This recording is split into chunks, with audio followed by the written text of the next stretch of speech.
سلام به همه علاقه‌مندان به بافتای داری. سمیرا کاوه هستم، مربی انواع بافتای داری. توی این آموزش میخوام بافت دندون موشی رو بهتون آموزش بدم و هزینه‌ای که بابت این آموزش شما پرداخت میکنید لایک و کامنت هایی هست که واسه من میذارید و حمایتی که از من میکنید و ارسال این کلیپ ها واسه علاقه‌مندان به این بافت ها هست. خب واسه یه بافت دندون موشی من از کانوا استفاده میکنم. از کانوا واسه چله کشی استفاده میشه. شما از پشمم میتونید واسه این کار استفاده کنید. از پشمای رنگی که استفاده میکنید البته یه شرایط خاصی داره، پشما رو باید حتما بتابونید که اون استحکام و محکمی خودش رو واسه این بافت داشته باشه، وگرنه نمیتونید باش چله کشی کنید. خب کانوایی هم که من استفاده میکنم، باز نگاه کنید کانوا اصلا رشته رشته نیست و قشنگ محکمه. کانوا باید استحکام خودش رو داشته باشه واسه چله کشی، محکم باشه، میکشم پاره نمیشه، رشته رشته نیست و این میشه شرایط کانوای شما.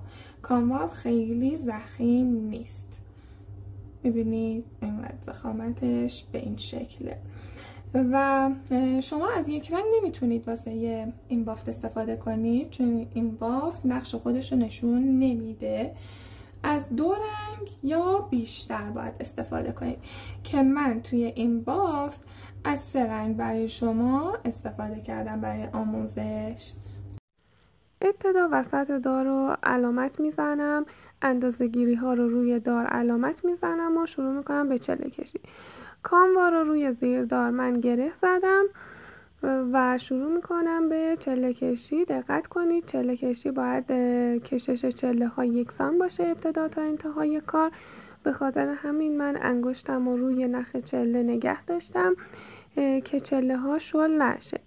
این نوع چله کشی ترکی هست و اگر دقت کنید به حالت گردان این گوله نخ ما داره دور دار میچرخه، از بالا میاد روی سردار و میاد پایین، زیر زیردار عبور میدیم و دوباره میبریم بالا.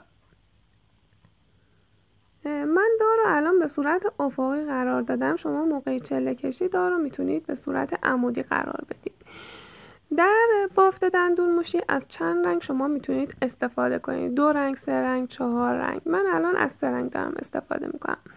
برای تعویض رنگ شما گره رو باید پایین دار یا بالای دار بندازید، یعنی 2 تا نخ چله رو که حالا 2 تا کانوا هست و همدیگه گره میزنین و گره رو اون پایین قرار میدید. اگر وسط کار بیفته این گره میاد داخل بافتتون و جالب نمیشه.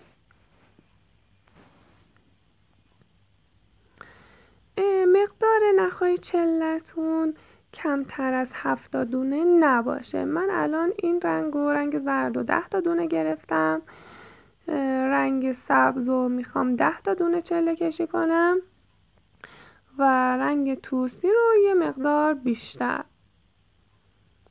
شما میتونید رنگا رو اندازه هم قرار بدید، یعنی زرد، سبز، حالا توسی و هر رنگ دیگه ای رو 8 تا 8 تا، 9 تا 9 تا، 10 تا 10 تا کنار هم قرار بدین. این دیگه سلیقه شما هست.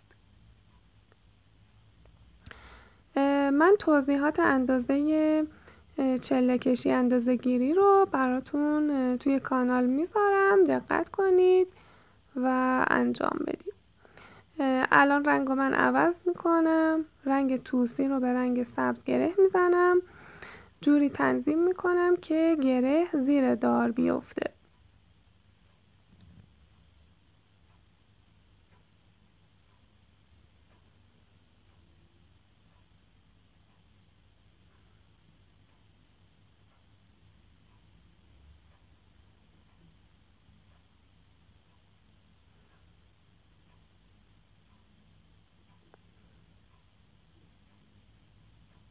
شما وقتی به علامت وسط رسیدین باید تعداد چله هاتون رو بشمارید که همون تعداد رو سمت چپ هم بندازیم.